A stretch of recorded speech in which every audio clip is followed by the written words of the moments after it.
I have a job for you. Jeez, it's not another arc, is it? No, not again. This time I need a full-scale home renovation. Noah Construction and Builders is your design and build partner. We do it all, from additions and dormers to full-scale renovations. Schedule your no-cost design consultation today. Visit us online at noahconstruction-builders.com. Noah Construction and Builders. Through dreams we design, with vision we build.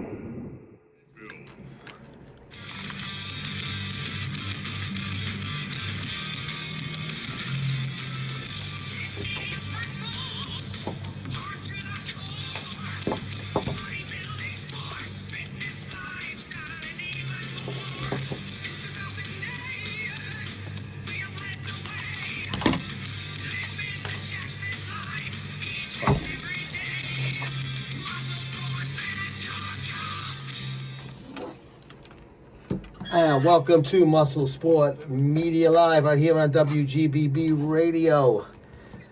We are going to be joined in just a little bit. Anthony is not in the studio tonight, but my son Jimmy will be on the phone calling in, and we are going to be talking a little bit about Major League Baseball. I just checked right before we got on the air live to see what the score was in the fifth. 0-0 Philadelphia and LA. Luzardo and Snell both only giving up one hit each.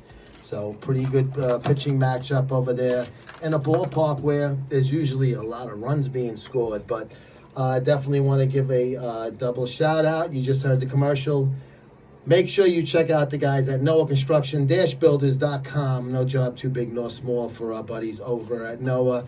Give Pete and the guys a call and let them know that you want to get your house fixed up, and they are going to make sure, and just tell them you heard it here first, of course, and they're going to get you going right away with their construction, all sorts of, just check out the site, you'll see what I mean. I can't do it justice by talking to you about that. But interesting playoffs so far in MLB. You have the Yankees down 2-0 against the Toronto Blue Jays, and they have just taken a vicious beating in 2 games up in the Great White North. Very surprised on that. Toronto and Seattle, historically not great postseason teams. Toronto, outside of the 2 back-to-back World Championships in the early 90s, have not fared too well in October baseball, but right now they're one win away from dispatching the big bad Yankees, which very surprised to see Max Fried take a beating like that when he was brought in to get by series like last year where they were unable to beat the Dodgers after winning the AL pennant. And brought in a guy like Fried, and obviously with Cole out, that's going to be a big difference. But very important stuff going on. It's 1-1 series-wise in the other series with Seattle. That's the killer with Seattle is they have an excellent rotation, but Wu is hurt. He's not on the roster for this series. He was their go-to guy.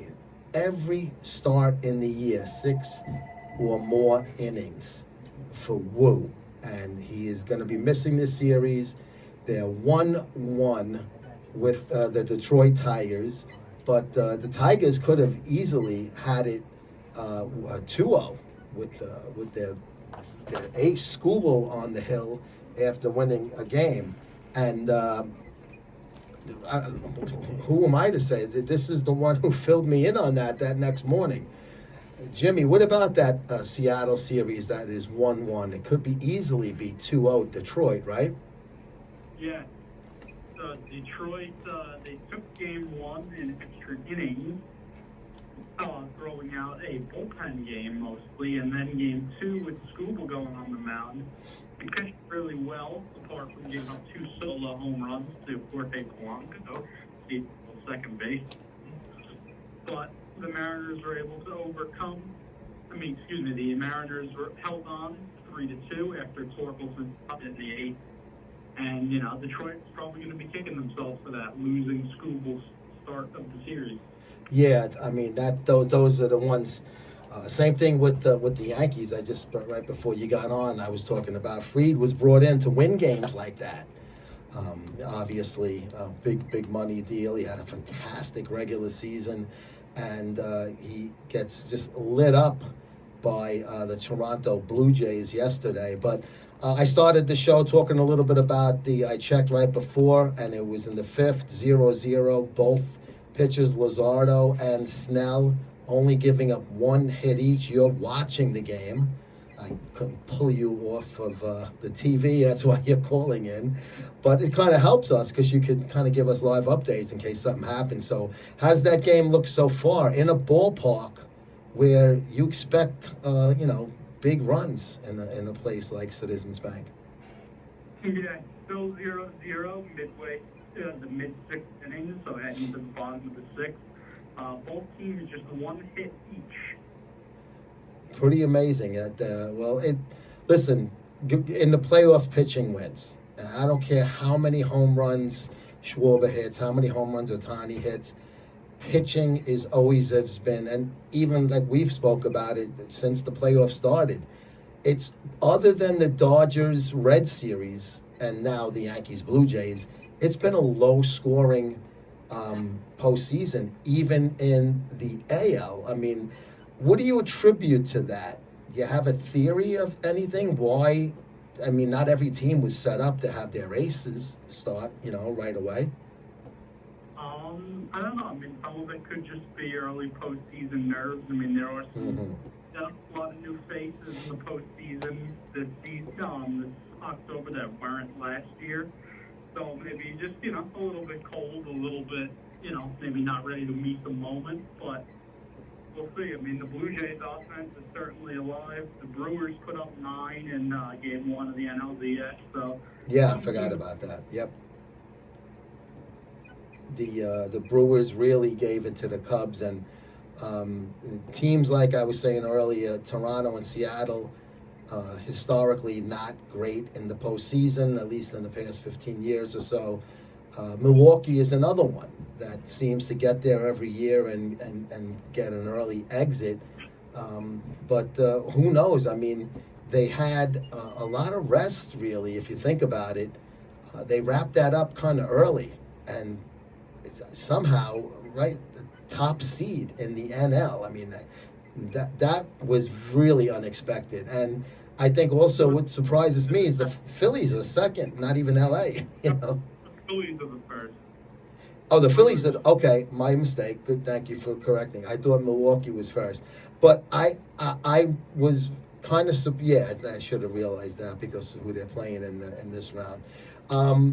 The Milwaukee Brewers and the Cubs have a nice rivalry, at least since the divisions have been changed, because the Milwaukee Brewers were an American League team and the Cubs were a National League East team for the longest time before things changed around a little bit and they added the third division. So they've become a pretty good rivalry in a short period of time. I think it's more because of the distance. They're kind of close geographically. And definitely, you have with the managerial issue now going on, you're gonna have a little that's gonna build up the rivalry a little bit. So let's go series by series. Your choice to start. Which one do you want to start with? I'm gonna start with the Yankees Blue Jays, I guess. Okay. Well, obviously, we saw what happened over the weekend. The Blue Jays put up crooked numbers in a lot of innings. Luke Weaver really wore it that first game. The second game, it was close, and then it got really out of hand in the later innings. I, for one, feel the Yankees are going to come back and push this to a last fifth game back at Toronto. I don't know what's going to happen then. I don't know what the pitching matchup's going to be. I guess I could find out if I really wanted to look. But I got a gut that at home, the Yankees are going to play much better. And they have Rodon, and then they got the kid who, just mowed everybody down the other, in his first start in the playoffs. So I think the Yankees are going to push it, depending on, it could be any bounce or any break. But Do you really see Toronto beating the Yankees 3 games in Toronto if it does go back there? Honestly, it's hard to say. I mean, going into the series, the Yankees were my pick, but have been dominated, in these first 2 games. So, it kind of makes you reconsider things. The Blue Jays might just have more steam right now than the Yankees get swept. I think they do win tomorrow back at home. And, I mean, in Game 4, the young starter, he dominated Boston. He had, excellent performance. Will he be able to, come close to that? Yeah.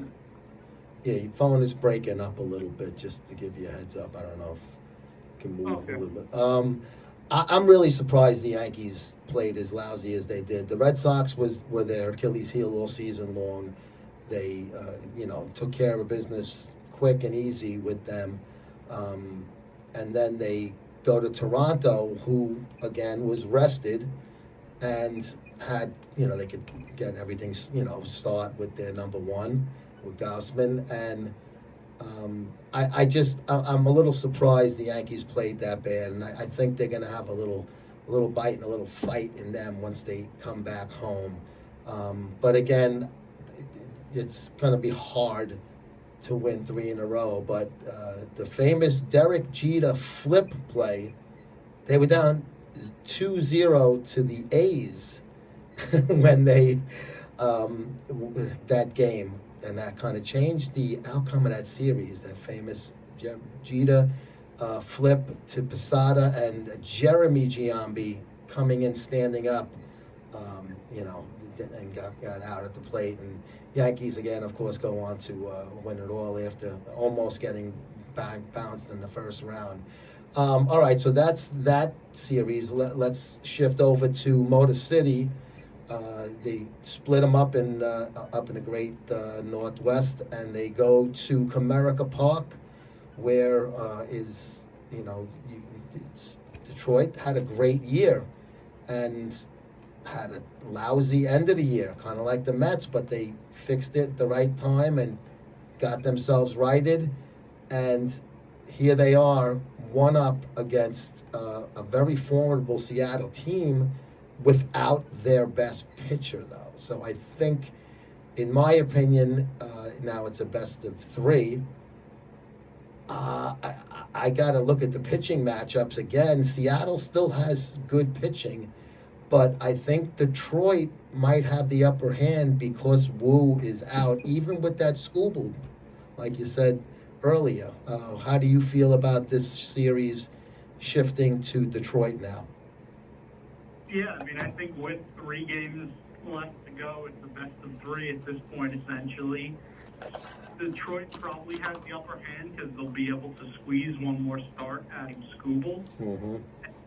You don't want to face Tarek Scooble ever, especially not in must-win playoff games in October.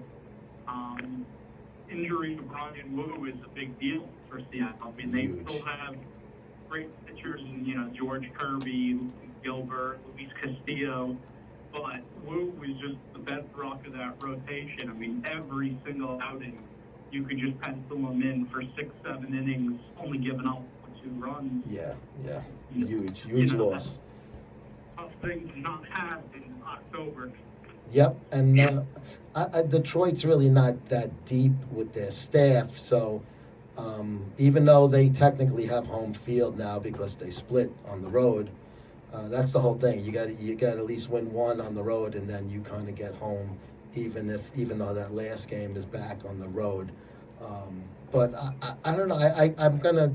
I picked Seattle earlier when the playoffs were about to start, not knowing about the Wu injury, and I'm not going to move off of it just because of that. I'm going to stick with Seattle with that pick. But I tell you one thing I'm also going to stick with. Angie's Empanadas, Jimmy.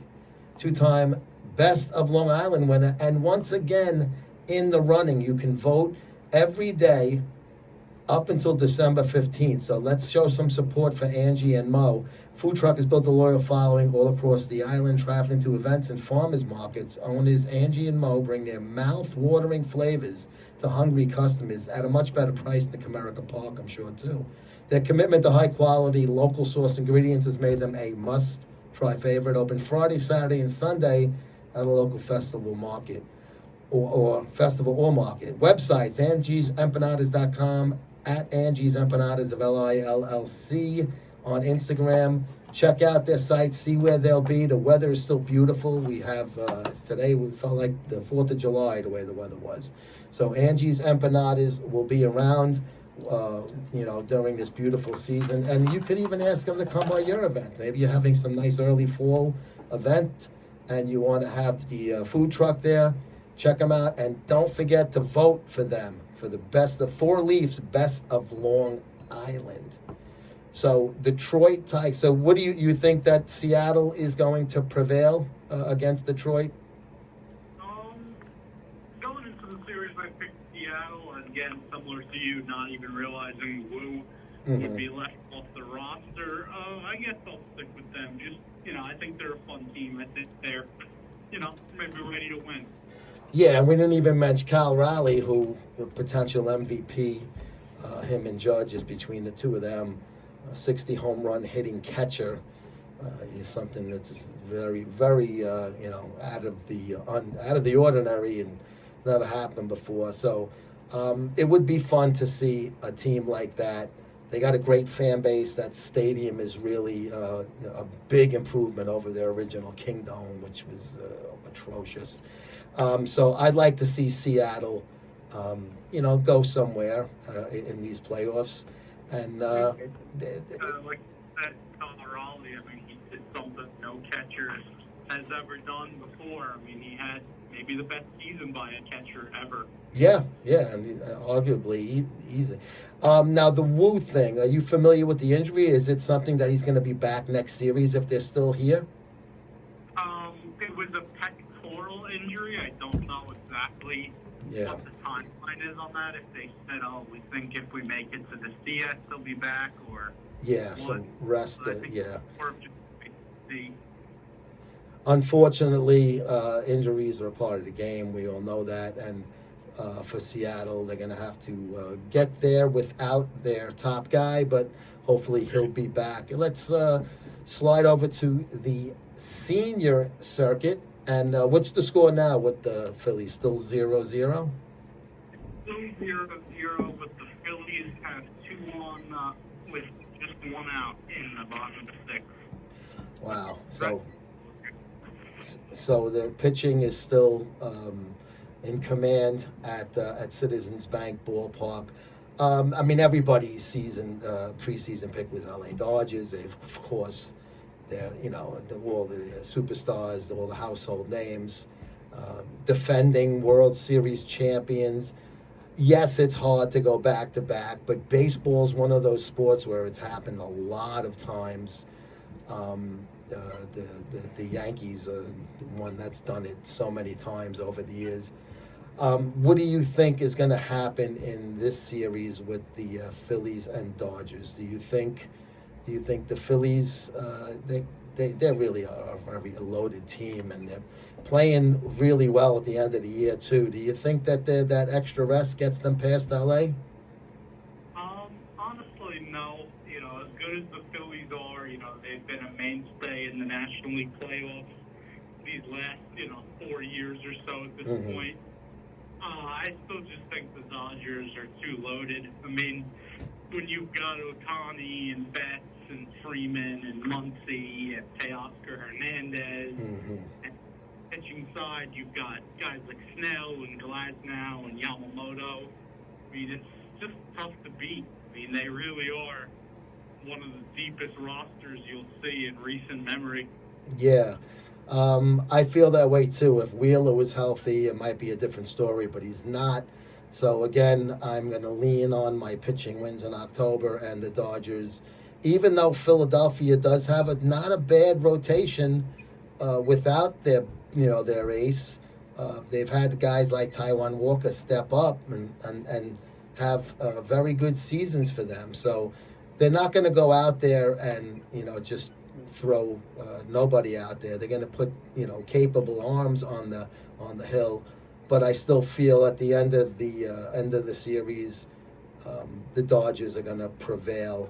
And the last one we're going to cover is obviously Milwaukee and the Cubbies. Going by the first game, it's like, wow, Milwaukee, but that doesn't always indicate what's going to happen at the rest of the series, right? Yeah, I mean, it's definitely a fun matchup for sure. Two division rivals, like you were mentioning earlier. Some really fun, talented players on both teams, but I don't know. It's a hard series to pick for. I mean, the Brewers have these last few years historically been a good regular season team. Haven't done anything in the postseason. Mm-hmm. Maybe the year things change. I mean, the last time they made a run past the divisional series was 2018. So it's been a while. It's been a lot of different incarnations of this team since they've been able to get over that hump. Yeah. But they were great this regular season. I mean, they 97-win team, and that was with a slow start. And after that, they just took off. Yeah, they really, they came out of the gate like a horse that didn't hear the bell. I mean, right? They didn't. That open series at Yankee Stadium where they got destroyed. Yeah, that's right. I forgot about that, yeah. And as far as pitching-wise with Milwaukee, I know Quintana had a good season for them. How do the rest of their pitchers fare? I mean, they obviously 97 wins. They got a good rotation. So, and they did lose their closer to the Yankees, Williams, who had a lousy year there anyway. But a little bit about Milwaukee's staff, if you will, Jimmy. Obviously, in Game 1, they gave the ball to their ace, Freddie Peralta, one of the best pitchers in the league. Game 2, they are set to start Aaron Ashby as an opener. I'm not sure exactly who they've got going behind him, kind of as their bulk man, but it looks like they're running a bullpen game, which, I mean, this is the thing that the Brewers do. They're a little bit forward thinking. They run things a bit differently than your average 97 team.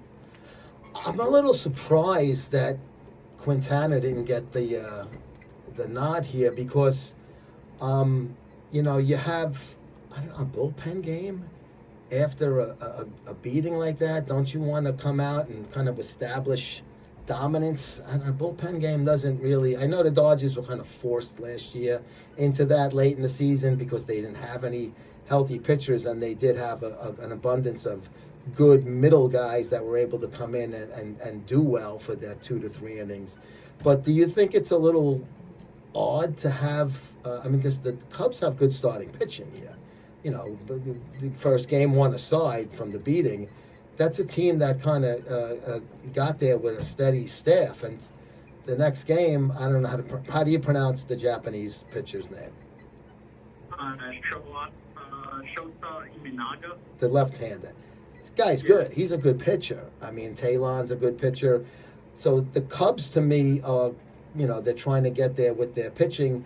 Why do you think they opted for a bullpen game and not go to their regular guys? I think Milwaukee does believe in their, bullpen staff. Although they have a very strange roster of pitchers, a strange collection of pitchers. There are a lot of very good ones on that team. So I think it's just them looking at it rather than we need a starting pitcher. It's more of just looking at things of we want to have our best pitchers out there, and they do have some really good relievers.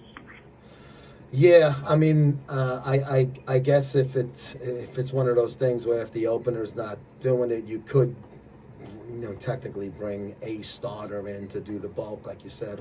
You're not sure how long is this opener going, and then who's going to be the bulk guy. I'm still trying to get used to this opener thing. Tampa Bay Rays kind of invented it in a way a few years ago because they just it's so cheap. They didn't have any starters, so they kind of just pieced it together with spit really, and it became like a thing, if you will, where you sometimes had guys coming in just to face those, lead off the top of the order in the first and second inning. You wanted a quality arm out there. I don't know. I'm still not used to it. I'm not a big fan of it.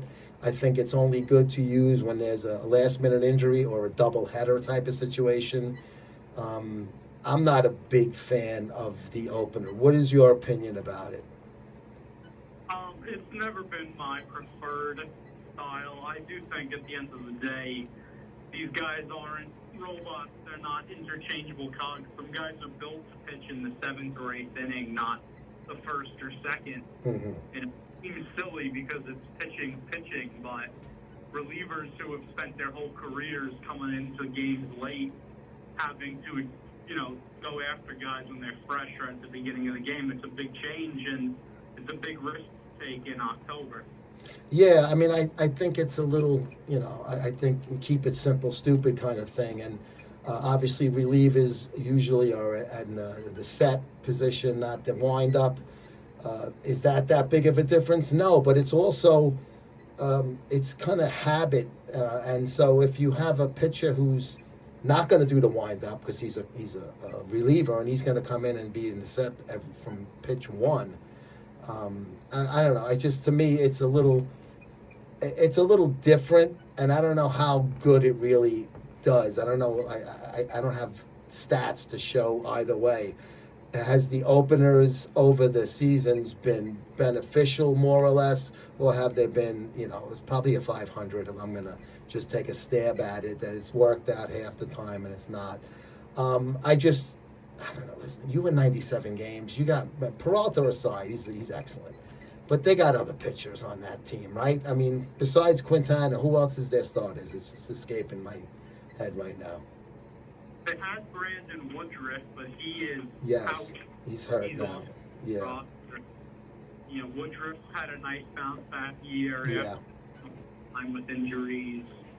I'm trying to think. It's escaping me. I mean, they had that young guy, Jacob Mizurowski, who got hurt and moved him into kind of bullpen role. So it's, their rotation is a little thin for a team that won almost 100 games. Yeah, it's weird. It's like kind of like I said, like the Dodgers a year ago. But the Dodgers, obviously it didn't affect them. Trevor, do you have the Anthony's commercial? Could we pop that up and play it? The Kingdom Supplements? Yeah, I got it. You want to play it? Yeah, we're going to take a quick break. Hang on there, Jimmy. Let's hear this word from Kingdom Sups.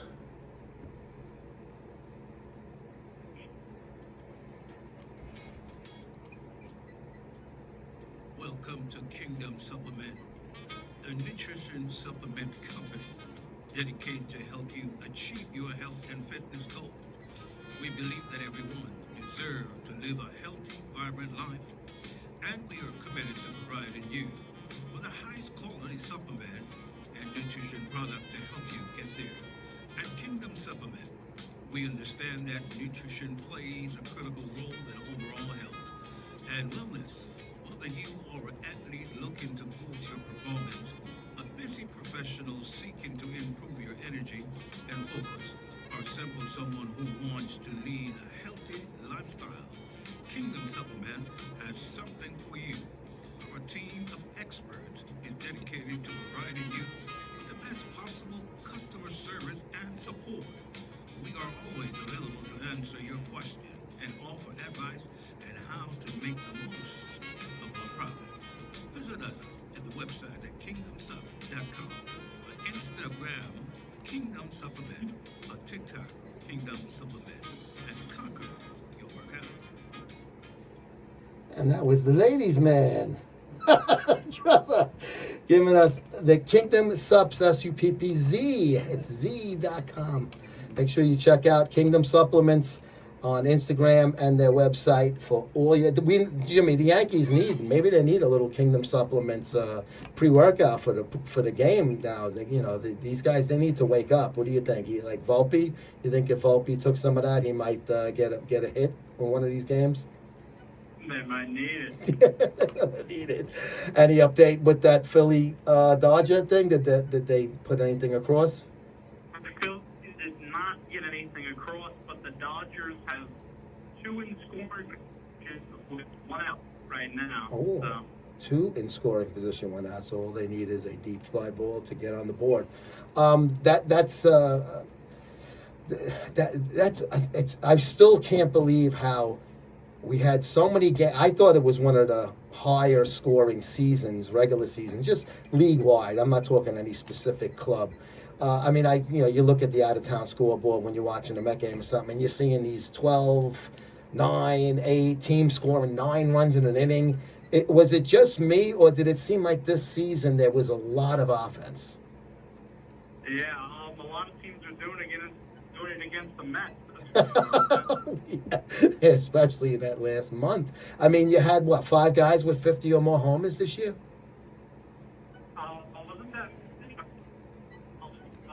I mean, there was a lot of guys with a lot of homers, and it seems like there was so many big innings and late innings where teams just got flogged in those last 3 innings, and it was too many games with position players coming in. I mean, you see the highlights on Twitter because people are going to put, ESPN's not going to post that, but guys on Twitter are going to, and that's where you get like some of these things that the MLB doesn't want you to see, and it was comical, right? You're seeing some backup infielder throwing a 30-mile-an-hour, ball down the middle. I mean, that's not baseball. So I don't know what it was this year. You want to say it was the juiced ball or whatever. I don't know. There's a lot of things we can guess on. But I like to see the postseason being tight like that after a regular season. But, Jimmy, we're going to have to leave it there because we are out of time. So thank you for joining us on MuscleSport Media Live tonight, and we'll talk to you guys next week. This is WGBB. Noah, I have a job for you. Jeez, it's not another arc, is it? No, not again. This time I need a full-scale home renovation. Noah Construction and Builders is your design and build partner. We do it all, from additions and dormers to full-scale renovations. Schedule your no-cost design consultation today. Visit us online at noahconstruction-builders.com. Noah Construction and Builders, through dreams we design, with vision we build.